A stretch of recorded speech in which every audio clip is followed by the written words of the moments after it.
Hi, I'm Richard with the Desert Caballeros Ride. We're here at the Flying E and with Brandon Lee and with Ruby here, and we're going to go over some safety before the next ride. Brandon here is going to show us a few things, but safety is everybody's responsibility, and we just want to make sure that everybody has a safe ride this year. First thing, what we want to do is we want to get to know your horse. Brandon's going to show us a few things, and first thing we're going to do is we're going to bridle this horse.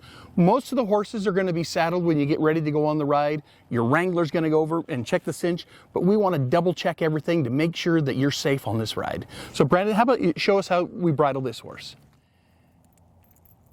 See how he gently puts the bridle in the horse's mouth, up and over the ears, then checks all the straps to make sure everything's comfortable for the horse. Not only do we want our horses comfortable, but we want you comfortable as well. A few things you definitely want to make sure that you check on the saddle before you start riding is we've got our cinch here. You want to make sure it's nice and firm. Right now it's a little loose. You can get your whole hand in there. You may want to be able to get 2 or 3 fingers in there, and this right here is a Texas T. This is one way that we tie it, but then also there is a buckle. Some people like the buckle, some like to do the Texas T. The tightness of it will still be the same no matter which way you use, but you want to do this. You don't want it too tight so the horse doesn't get sore. You don't want it too loose so you're able to get on the horse. One thing that's very important for the comfort of you on the ride is your stirrup length. If they're too short, it can get your knees sore. When you're going up and down hills, you just want to make sure that it's adjusted just right. Your Wranglers are going to help you. If you have questions on the ride, there's a lot of Wranglers. They'll have red hat bands. They will be more than happy to help you get your stirrups adjusted. But let's get them comfortable so you can walk when you get off the ride that night. Not all the saddles are going to have a back cinch, but you see this one, it's not super tight on them. This will help keep the saddle in line when you're going uphill and when you're going downhill. Not all the saddles will have a breast collar, but when you're going up and downhill again, this does help the saddle stay in place. But these are a good idea to have while you're on the ride. Now, a couple things when you're going up and downhill, which we're going to do a lot of that this year and every year, but lean forward a little, help your horse's back.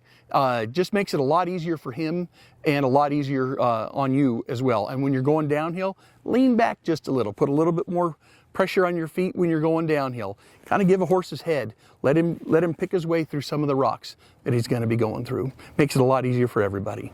A lot of times people go on these big trail rides and have never been on a ride before, and even some that have. There's trail etiquette on the ride. This is very important to keep it safe for everybody. You know, you want to keep your horses together. You don't want to get too close to the horse in front of you because he might kick you, but you want to try to keep the group all moving together. When you get gaps in the ride and you have a weaker ride and that horse starts bouncing and jigging and they have their herd anxiety, they want to get up with that next rider, it might be pretty hard. And sometimes when you're going through tricky spots and horses are going faster, that's when people fall off. We don't want that. We want you to stay with your horse. We want you to stay with the rider, and we want you to be safe. We have several water stops on the ride where we can let the horse get a drink, and then you can get a water, a Gatorade. But that is probably the best time if you need to use the restroom. There are stools there usually. There are people that can help you get on.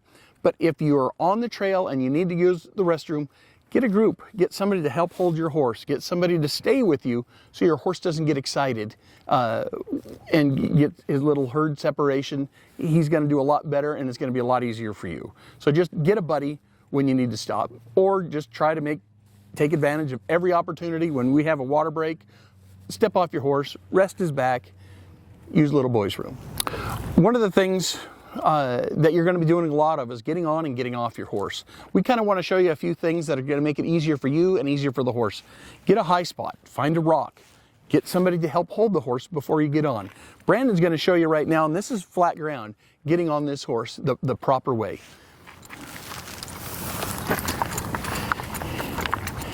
He's got a hold of the reins, he puts his foot in the stirrup, steps up, sits right in the saddle nice. If we could all get on the saddle that easily, we'll have no problems mounting the whole ride. When you can, use a mounting block or a rock to help you get up. It sure makes it a lot easier on a horse's back. Horses are a prey animal. Yes, they are. and they can be driven by fear. So a lot of things like loud noises might scare a horse. I know I see people crinkle up water bottles and put it in their saddlebag. That's great, but sometimes that noise will scare the horse next to you. So be careful on that. Taking jackets on, taking slickers on and off. Both these things can really scare a horse. If you need help, ask for it. We're here to help you. On the ride, for your safety, we have a paramedic team that goes on the ride, we have a veterinarian that goes on the ride, and we have a horseshoer.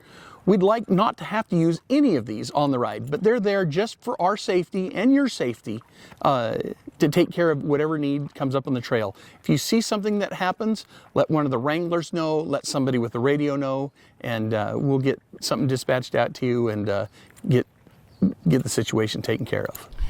One thing to remember is when you're going up and downhill to have a good spacing. Don't necessarily be right up on the person where you're going to get too close behind them in case something happens to them. You have a little bit of room to recover. When you're tying a horse up at either a rest stop or if you're at lunch, is find a branch that's probably alive that they can't pull or break.